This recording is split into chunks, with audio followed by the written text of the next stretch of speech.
তৃণমূলে এখন মান অভিমানের পালা চলছে। নির্বাচনের ফলাফল বের হওয়ার প্রায় 2.5 মাস পর ক্যামেরার সামনে এলেন ভাইপো সাংসদ অভিষেক বন্দ্যোপাধ্যায় বুক ভরা অভিমান নিয়ে।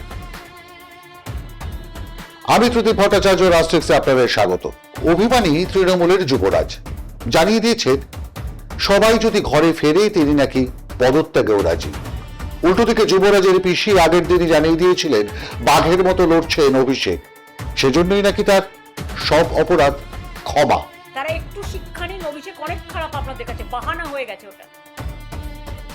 তো অভিষেকের বউ যদি 1.5 বছরের বাচ্চাকে নিয়ে সিবিআই অফিসে যেতে পারে সাক্ষী দিতে, তাকে ডেকে পাঠানো হয়েছিল, তখন আপনাদের মনে নেই?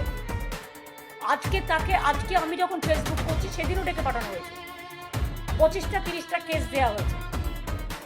সে তো সহ্য করছে, একটু সেটিং করে নিলে সব থেকে রিলিফ হতে পারত। তাহলে যাদের আজকে আপনারা বলছেন বাহানা দেখিয়ে যে অভিষেক হচ্ছে আপনাদের আয়না, তাই আপনারা চলে যাচ্ছেন, এটা আপনাদের বাহানা। অভিষেকের সব অন্যায় ক্ষমা হয়ে গেছে যদি আপনাদের চোখে কোনো অন্যায়ও করে থাকে। যে সে আজকে লড়ে যাচ্ছে বাঘের মতো, এরাই লড়বে। তার কারণ এরা 50 বছর আগামী দিন রাজনীতি করবে। রক্তের সম্পর্ক বলে কথা, পিসি ক্ষমা করতেই পারেন, কিন্তু সহযোগীরা নাচার সকলেরই নিশানায় নেতা অভিষেক।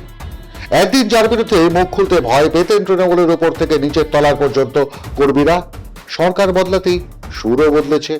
শুধু বদলেছে না, রীতিমতো বেসুরও বাড়ছেন তৃণমূল কংগ্রেসের বিধায়ক, সাংসদ থেকে খুচরো নেতা নেত্রীরাও। অথচ কদিন আগেই তারা অভিষেককে যুবরাজ বলে ডাকতেন, বসিয়েছিলেন সেনাপতির আসনে, আর যুদ্ধে হেরে তারাও আজ উল্টো গাইছেন। সে কারণেই কি অভিমান ভাইপো সাংসদের? मैं तो पहले भी था भाई। 24 में पार्टी जीत के आया, 29 आसन पार्टी जीता, तो अगर हार का जिम्मेदारी अभिषेक बनर्जी का है, 24 में जीत का जिम्मेदारी भी अभिषेक बनर्जी का है, मानोगे? और अगर किसी को मेरे से दिक्कत है, मैं तो चुनौती देता हूँ भाई। 60 MLA गए हैं, कुछ लोग गए, 20 MP गए, मैं आपको चुनौती देता हूँ, आप लौट के आओ ममता बनर्जी के पास, 24 घंटे के अंदर मैं अपना इस्तीफा दे दूंगा। ओपन चैलेंज दे रहा हूँ, आप लौट के आओ, 24 घंटे के अंदर मैं अपना इस्तीफा दे देता हूँ।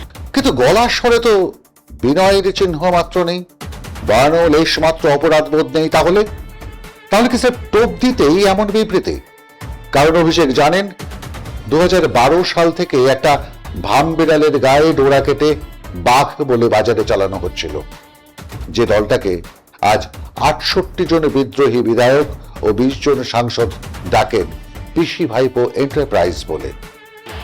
আমি তো সেটাই বলছি যে যাদের সমস্যা রয়েছে তারা যদি বলে যে দলের এই পারফরমেন্সের জন্য বা পরাজয়ের জন্য অভিষেক বন্দ্যোপাধ্যায় দায়ী হয়, তাহলে 24-এ যে তৃণমূল কংগ্রেস 29টা আসন পেয়েছে তার কৃতিত্বও আমার।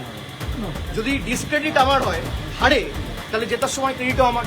আর যাদের আমাকে নিয়ে সমস্যা তাদেরকে অনুরোধ করব যে মানুষ বোকা নয়। আজকে 18 তারিখ, আপনি 19 তারিখ আসুন, 20 তারিখ আসুন, 21 তারিখ আসুন, যবে আসার আসুন, আজকে চলে আসুন, আপনারা ফিরে আসুন, আমি 1 ঘন্টার মধ্যে ইস্তফা দিচ্ছি। কেউ আসবে না। ডিল হচ্ছে ওদিকে যাও, অভিষেক ব্যানার্জিকে গালাগালি দাও, তোমাকে বেঁচে থাক, তোমাকে বাঁচিয়ে রাখবো, ইডিও ধরবে না, সিবিআইও ধরবে না।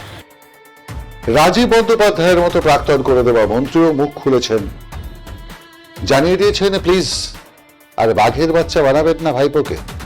বীরভূমের বাঘ বলে যে পরিচিত সেই অনুব্রতকে ডাকতেন তৃণমূল কংগ্রেসের একদা সুপ্রিমো মমতা বন্দ্যোপাধ্যায়। সেই অনুব্রত তার একদা নেত্রীর মুখের উপর জানিয়ে দিয়ে এসেছেন অন্ধ ভাইপো প্রেমের জন্য ডুবছে দল। অভিষেকের ষড়যন্ত্রের কারণেই নাকি তার তিহার যাত্রা হয়েছিল। মমতা বন্দ্যোপাধ্যায়ের সঙ্গে থাকছেন? অনেক দিন ছিলাম, প্রথম থেকেই ছিলাম। এখন আর নেই। এখন তৃণমূলে আছি। আমি জেলে গেলাম কেন?